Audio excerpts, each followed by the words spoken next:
On this prequel episode, we've got our fan reaction to The Shining. We're learning about frame stories and previewing Fried Green Tomatoes.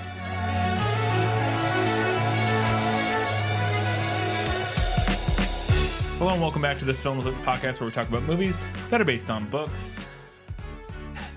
Katie, we're recording this Tuesday, November 3rd. We're just going to record and pretend nothing else is happening in the world. We shall see. We might not even know when this episode's out. When you're listening to this tomorrow, it probably not. Very likely will not be decided yet, but it may be. We'll see. It all comes down to fucking Pennsylvania of all fucking states, pretty much.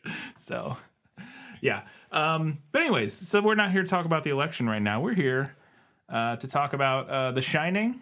Hear what everybody else had to say. We got tons of fan feedback on our Shining episode. People were very excited to voice their opinions on that one. And we've got a little learning things segments about frame stories, which we've mentioned before, but never taken a little bit of a deep dive into. And then we're previewing Fried Green Tomatoes. But first, as always during our prequel episodes, we have our patron shoutouts. First up, we've got new patrons. And this new patron, I think, actually was in there right before our last prequel, and we might have just barely missed the deadline. I think this person joined our Patreon right after we recorded, or something that was like that. Because I saw it, and I saw this person. I was like, oh, we didn't have anybody, but it was like the same day. I noticed it. Anyways, this new patron joining at the Hugo Award winner level, it's Jake L. So thank you, Jake, for joining and supporting us. And as always, we have our Academy Award-winning patrons, and they are Winchester's Never Die, Kelly Napier, Gray Hightower, Eli Young, Scratch, Just Scratch. I hope you could hear the cat moan in the middle of that pause. I don't think you could. These new mics don't pick up as much background noise as the old ones. Shelby says Black Lives and Trans Lives Matter. I voted for Biden because the other option is even worse. And Alina Deletkalova. Yes. Harm reduction. It's a thing. It matters, regardless of what some people may tell you. All right. Thank you to all of our wonderful patrons. We appreciate you all very much. Let's get into our incredibly long fan reaction and our fan poll follow-ups for The Shining. Yeah, well, that's just like your opinion, man. Okay, so we have a lot of feedback on this one. At some point, just so you guys know, I'm probably going to have to start, editing fan feedback, because with stuff like The Shining, with some of our Twilight episodes, where we get, a lot of comments and a lot of long comments, and I hate doing that, which is why I don't do it. Yeah, I think what we'll likely do is, as opposed to, in general, it would be editing people's comments down a little bit to kind of try to hit some highlights from you. If we keep getting a huge volume, right? Because these episodes aren't supposed to be an hour and a half long; they're supposed to be 30 minutes or so. Yeah. And we like to get to the other segments as well. So we may have to trim some of your comments down a little bit. And this one you didn't yet, right? No, I didn't. Okay, well, we have a lot, so let's just go. Let's go. Okay, all right. So on Facebook, we had 8 total votes. 6 of them were for the book, and 2 of them were for the movie.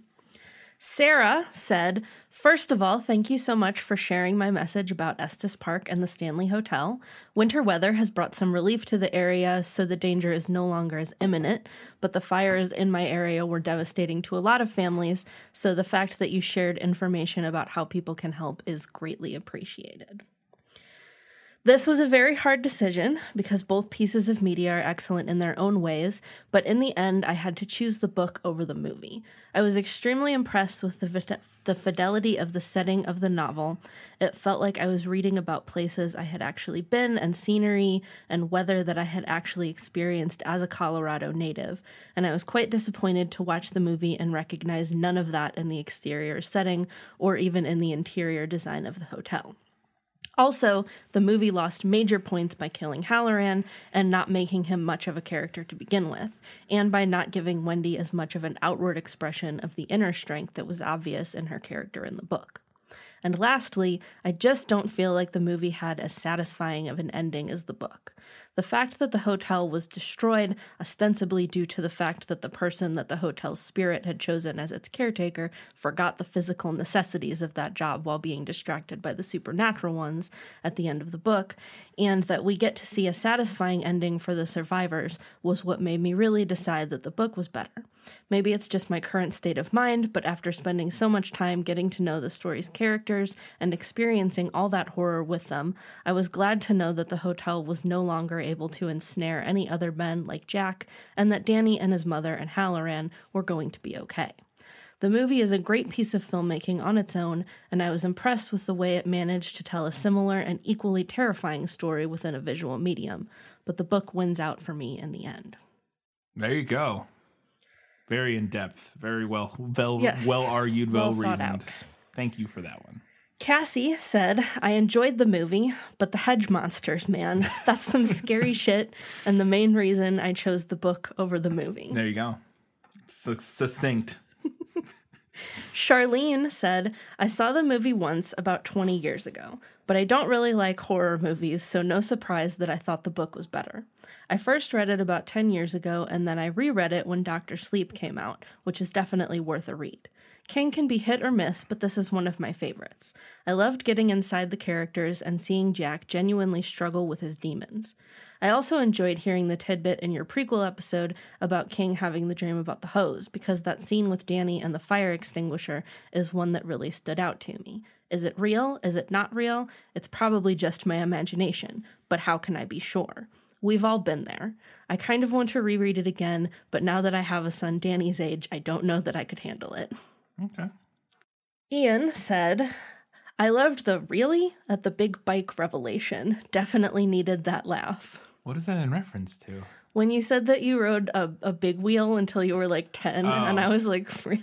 Oh, okay. Because it looks so small. I thought that's what it might have been a reference to, but I was like, big bike? What? Yeah, the big wheel. Yeah. I was probably wrong. It was probably not 10. It was probably like 7 or 8, but it was still older than Danny. Being on the big empty ships with miles of corridor, the thought of barreling down them on a bike like Danny is very appealing. I disagree about the score. Wendy Carlos' music is perhaps the most single-handedly creepiest music I've ever listened to, with The Witch being a close second. The wailing, the loud audio jump scares that punctuated it all adds to the tense, off-putting nature of the movie. On the flip side, I do concur with Katie on the picture at the end. It was always my impression when I watch it that the Overlook claimed another soul. As they say in the Haunted Mansion, there are 99 happy haunts, but there's room for one more. One question I have was, where did Wendy get the wine bottle to hit Jack with? And maybe I wasn't clear about this in our episode. I think you mentioned it, but it just might not have It was like been clear. A big decorative. Like those ones you see at like Italian restaurants where they're like at an Olive Garden or something. Like decorative ones, yeah. Obnoxious big decorative ones. Like probably empty. never had wine in it to begin with. Yeah. And I don't necessarily... I agree. I don't know if it was clear in the episode, but I don't think the score's bad. I think it's very good. My only argument was that I think it's overused a little bit, potentially. And I thought the wailing was a little weird at the beginning in particular, but throughout the rest of the movie, I really like the score. I think it is really creepy and really effective. I just think maybe they could have been a little more sparing with it, would have made it even more effective, in my opinion. But what was there, I did like. And, I did say that the sound design bothered me in the movie, and it did. But for me, I think it's probably a case of, like, some of that stuff has now been used to death. To where I can't appreciate as much. Yeah, because I disagreed with you in that during the episode. I found the sound design fascinating and really incredible. But the score I didn't think was bad or even not good. I thought it was good. I was a little overused, so... Andrew said, as an adaptation, it's not very faithful, but considering how the miniseries was, it's probably for the better. In a vacuum, ignoring all of Kubrick's hideous behavior, I've got to give it to the movie. It stretches the scope of what the Overlook was capable of while still feeling grounded and human. All right, there you go. Somebody coming to the defense of the movie finally. Not to the defense, but other people said they liked it. But And then I got some messages from our listener, Patty, who is a person that I know in real life. Gotcha. She messaged me. And this is our listener who worked at the Stanley. Oh. So Patty said, I'm finally listening to the Shining episode, and I'm happy to answer all the questions about the Stanley. What they told us to say in tours was that Kubrick went to the Stanley and loved it, but thought that the town of Estes Park was too close for the aesthetic he wanted, and you can't just tear down tear down a town to make a movie. So he built it out on sound stages instead. 217 is a real room at the Stanley that King stayed in, and it is a super active room. The door numbers get stolen quite often. The miniseries actors were allowed to stay at the hotel, but none of them would actually stay overnight due to all of the unexplained activity. 217 is known for apparitions of a maid. She's said to be seen in the mirror of the bathroom, like you're looking in the mirror and see her behind you over by the tub. But there's no mention of her being young and sexy or anything, just a regular housekeeper type lady. They even think they know who she is, an actual former employee who worked her entire life there and was injured in a gas explosion accident. The Stanleys took care of her and paid for her kids' education, so the story is that she's grateful, so she still goes to work.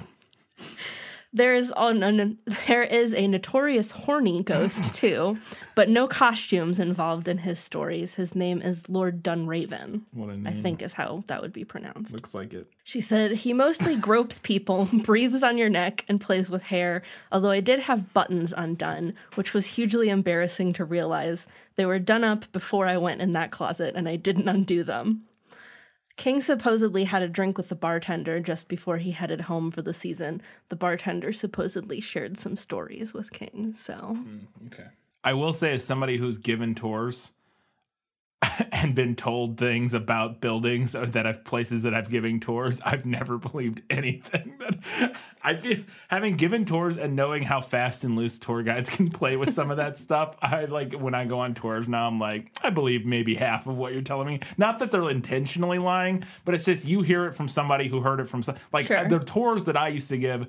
The information that I would tell people, I got from the last guy who gave tours. I don't know where he got it from. He could have made it up. He could have, so yeah. But that is interesting. Yeah, that is. It's fun. I'm a little upset that this Lord Dunraven was in neither the book nor the movie. But... just a creepy ghost. Gropes people, apparently. All right, so over on Twitter, we had 19 votes. When I looked at it, there was still like an hour left on the poll, but so we had 19 votes. 11 of them were for the book and 8 were for the movie. So book won out. Yeah, we had a narrower margin on Twitter, but the book did win out. Kelly Napier at Standby for Live said, going with the book. The first time I saw the movie, I wasn't even scared, and I scare easily. I'm used to slow-paced media that serves to constantly ramp up your anxiety. Twin Peaks, anyone. But this was just slow with very little payoff. I love Kubrick, but this wasn't it. All right. Fair enough. At Shelby Suderman said, I prefer the book because part of the horror is the tragedy of the Torrance family. We come into the story just as the characters are trying to put their life back together, and it feels like it could be possible, but then the Overlook steps in and destroys everything. I like that Book Jack, despite his mountain of issues, loves his family and is actually trying to do his best by them, to the point where the Overlook has to kill him when he resists murdering Danny at the end, so it can puppet him around instead. Some other thoughts. I think the movie kills Halloran just so someone other than Jack dies for their horror movie. I think it's a good change that movie Halloran's excuse is that management wants him to get rid of the Torrance family, instead of in the book when he tells people he just has a feeling that Danny's in trouble. People are less likely to question his urgency. I had a thought watching the movie that if I went into it knowing nothing about The Shining, I would have thought that Jack was going to die or get possessed in the bathtub lady scene because he's set up like the obvious jerk who's first to die in the horror movie. I don't know if that was an intentional subversion or not, or maybe it's just me reading it that way. I guess I can kind of see that. If if it was anybody other than Jack Nicholson, maybe and even at the time, I guess it is helped by going in sort of that he's like the main character. But I can see kind of what you're saying too, that there is that sort of trope of that type of character tending to die early. I will say it's interesting. This isn't something we discussed, that in the book Jack dies and is like being puppeted by the hotel to kill Danny. We didn't talk about that at all. Yeah, that happens. Okay, that happens like at the very end. The hotel wants him to kill Danny, and he like is able to resist it long enough for Danny to like run away from him. That's interesting. And then the hotel makes him like smash himself with the mallet. Interesting. Yeah, we missed that part. That's wild. There's a lot to talk about. No, there absolutely is. It was already a 2-hour episode. I know you miss things. It's impossible to talk about everything. It's just, yeah. Okay, Gray at Gray Hightower said, have to go with the book, if only because I feel like King can't be adapted properly. King movies usually turn out great, even masterful, but you just can't capture inner dialogue / turmoil on film like you can read it and feel it. I think that's a good point. Yeah. It makes a lot of sense for the type of author King is and the way his characters are written. Yeah, I agree. You can make good things out of his properties, but it's tough to make really good adaptations. Yeah. It makes a lot of sense. Yeah, you can make it really good, but it's tough to capture exactly what he's doing. The same vibe, yeah. Matt Nelson, at Matt W. Nelson. Real quick, that was something we talked a lot about with the last King we did, Dolan's Cadillac. Yes. Obviously, the movie just wasn't very good in general, but one of the big issues with it was that you felt that we didn't. It was such a hard time telling, because such a big part of it was like Dolan's, not Dolan, the other guy, yeah. His like motivation and his sort of what he's going through during the whole situation. So yeah, okay. Anyway, sorry. Matt Nelson at Matt W. Nelson had a couple of thoughts. Wendy beginning to see the ghosts. This happens after Jack has already fallen under the hotel's thrall. Perhaps her ability to see them happens because the hotel is more powerful now that it has Jack under its spell. Just an idea. Also, read the $900 short story. Believe it or not, that's not that unrealistic for the time. Magazines used to actually be able to pay for material, even unsolicited. Unfortunately, art and writing have been terribly devalued over time. That's fair. Yeah, that's fair. That seems reasonable. On the other hand, in Little Women, Joe wins $100 for a story prize, and that price has not gone up.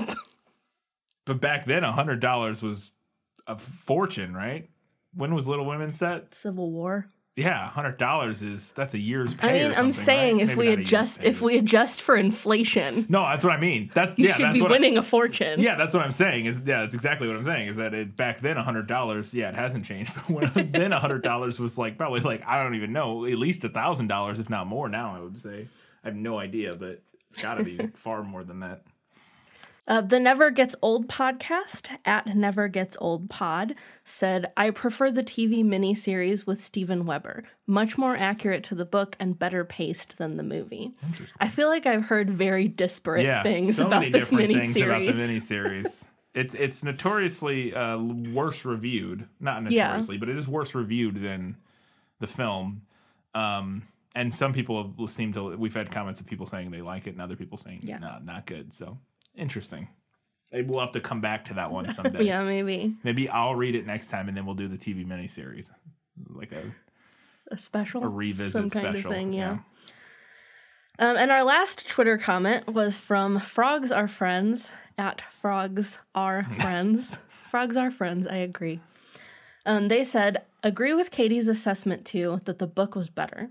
Kubrick's movies leave me cold, with more spectacle and precise shot composition than true emotion, which the book delivered in spades. I really felt for Book Jack as he fought and lost the battle against his demons. So we're kind of going back to that like emotional core there, that it seems like the movie didn't capture for a lot of people. Mm-hmm. And we actually had a couple comments on Instagram this time. All right. We usually don't get a lot of feedback on Instagram. Mm-hmm. It's kind of a different beast than the other two. But Kristen said, I think I've agreed with you guys almost every time, but have to disagree on this one. The book is good, but the movie is epic. Fair enough. And no, I think is how you would, it's Noe. Probably no. Yeah. No. They said, haven't read the book, but I have been more critical of the movie after watching Dr. Sleep. I think I can better understand where Stephen King is coming from, but the movie has no warmth to it, it's ice cold, and the movie Dr. Sleep has an emotional undercurrent that is starkly missing from The Shining.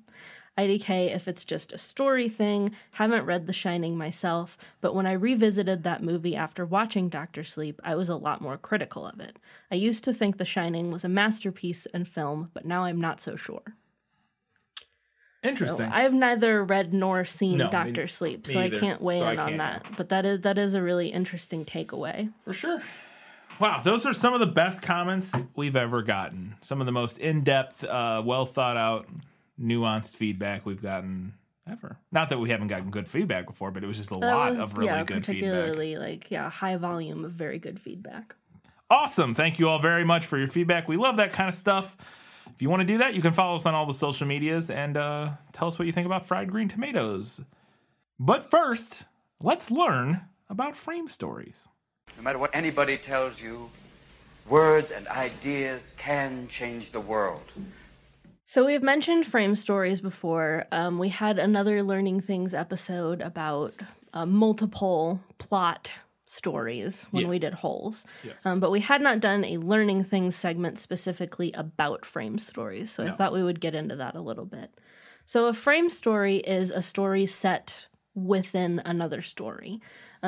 So it's where an introductory or a main narrative sets the stage for either a more emphasized second narrative or for a set of shorter stories. Mm-hmm. Frame stories are also known as a framing device, frame narratives, frame tales, intercalated narrative, or a sandwich narrative. You could also call it a donut with a donut hole in the middle.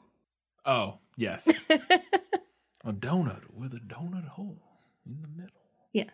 It's kind of what a frame story is. The donut. I can't remember the line now. We just watched Knives Out a couple weeks ago. Yeah. So frame stories are an extremely popular narrative device. They're also extremely old, a very old storytelling technique. Frame stories appear throughout various mythologies and folklores, including Egyptian, Greek, Indian, Middle Eastern, and Judeo-Christian. 1001 Nights is a frame story. The Odyssey is a frame story. So a frame story is a device that allows you to lead readers from the first story into one or more other stories. A frame story can be used to inform readers about aspects of the secondary narrative that might be otherwise hard to understand. It could also provide background context for the main story. Frame could also be a way for the author to provide commentary on that main story or stories. Frame stories can also offer multiple perspectives to the readers. Maybe multiple perspectives literally from different characters, but it can also give readers more information about characters regarding their feelings, thoughts, motivations, etc. When the framing device envelops a single story, opening and closing can be enough to constitute that frame. For example, the movie Saving Private Ryan opens with a veteran in a cemetery, but it's not until the end of the film that we return to that frame. It's still a frame story. When the framing device is used to tie together several different smaller stories, that's referred to as a cyclical frame story. And a lot of older examples fall under this type of framing device. 1001 Nights, the Canterbury Tales, the Decameron are just a few well-known examples. Television has also used this device to tie together clip shows, with the framing device often being the main characters reminiscing about their various adventures. Clip shows have kind of fallen out of fashion, thank God. Yeah. But it is an interesting example nonetheless. They made a little bit of sense back in the day when the internet didn't exist. Yeah. They made a little bit of sense. Or like home video, they at least made a little bit of sense, but still. Turning something on and finding out that it was going to be a clip show was like, ugh. Yeah. Now, one of the most common methods of setting up a frame story is by having a character literally start telling a story.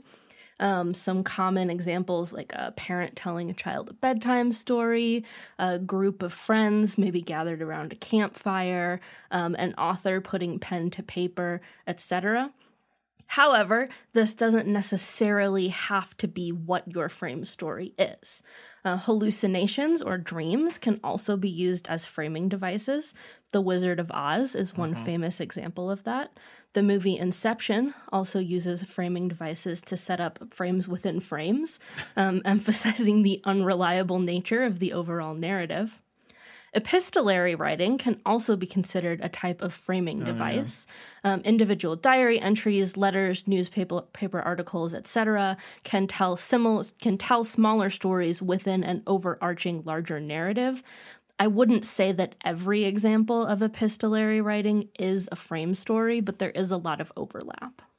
So framing devices are a pretty basic form of storytelling, but there's a lot that you can do with them.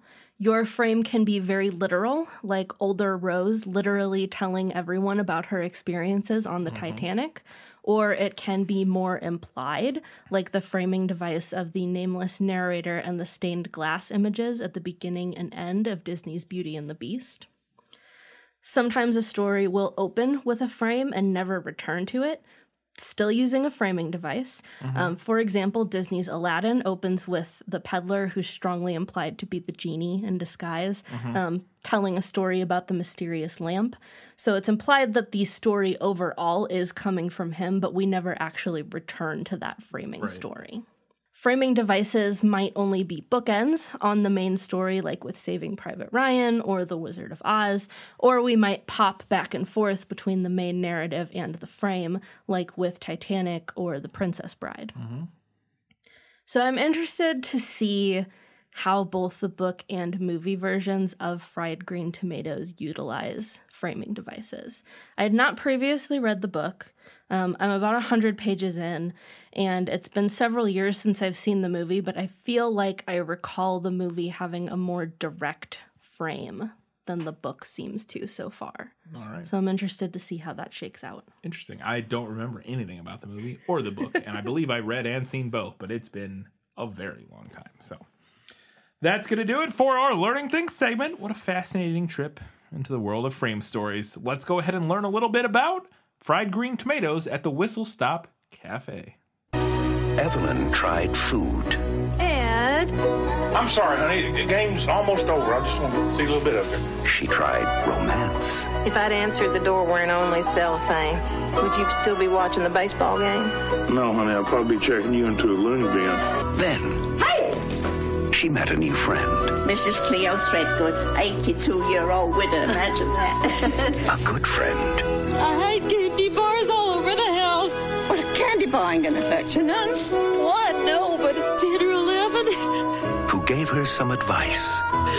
You need some hormones. And told her a story that began long ago. So the movie dropped half of the title. Yes. A choice that is often made. Yeah. But Fried Green Tomatoes at the Whistle Stop Cafe is a 1987 novel by Fannie Flagg, an American actress, comedian, and author. So the novel uses a couple different narrative devices to tell its story, the main one being a frame story with one character relating tales of their past to another character. It also uses excerpts from fictional newspapers. It uses nonlinear storytelling and a mix of omniscient and limited omniscient narration.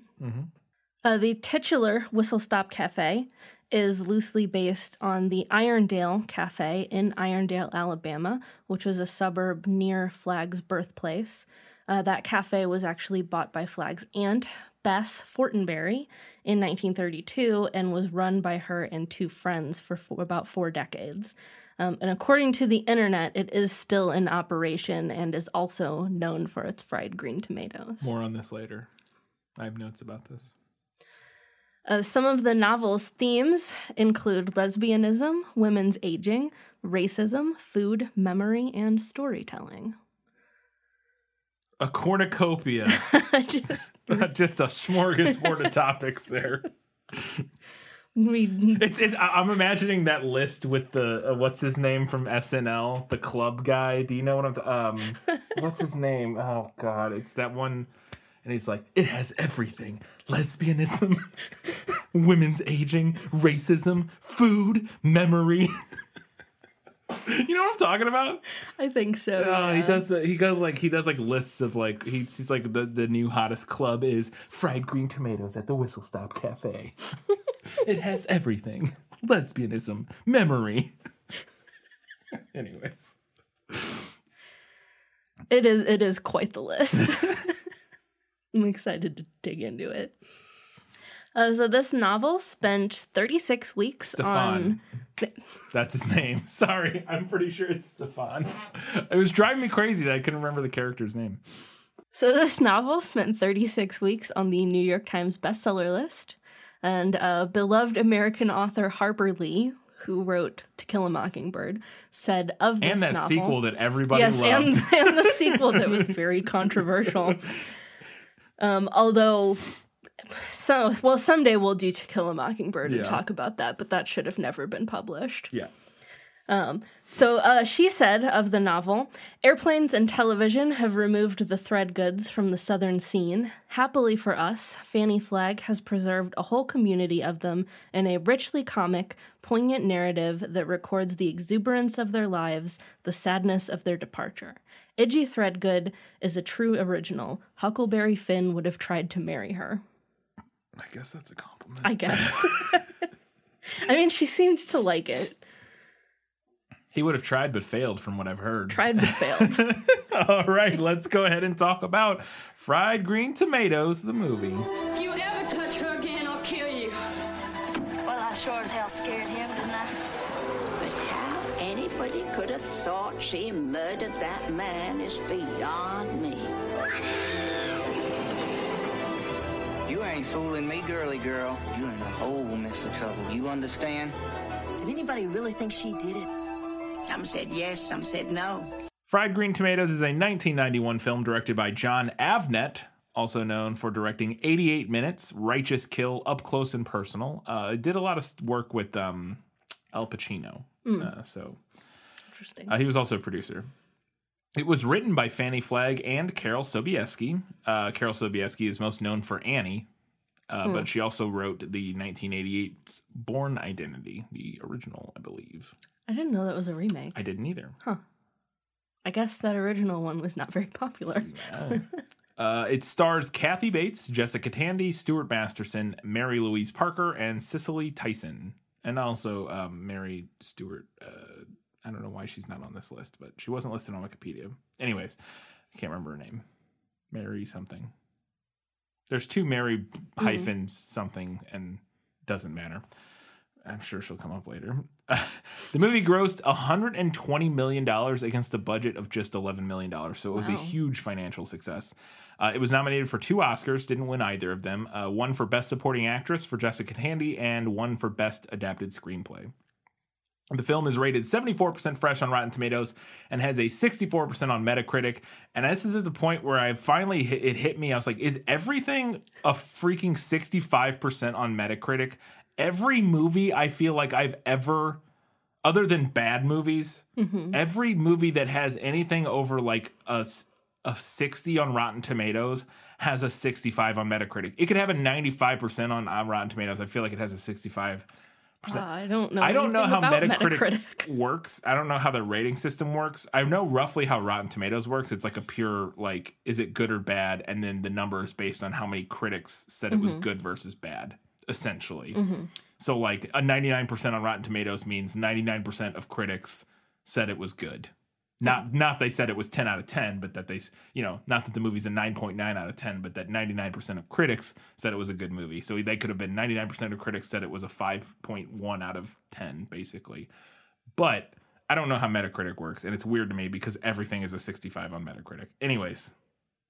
Seems like there might be like a weird curve or something going on. Yeah, I think Metacritic is supposed to be more of an accurate representation of like the individual critics' scores of the movie versus just like a good versus bad and then aggregating those. I don't know. I don't know how it works. It's weird to me.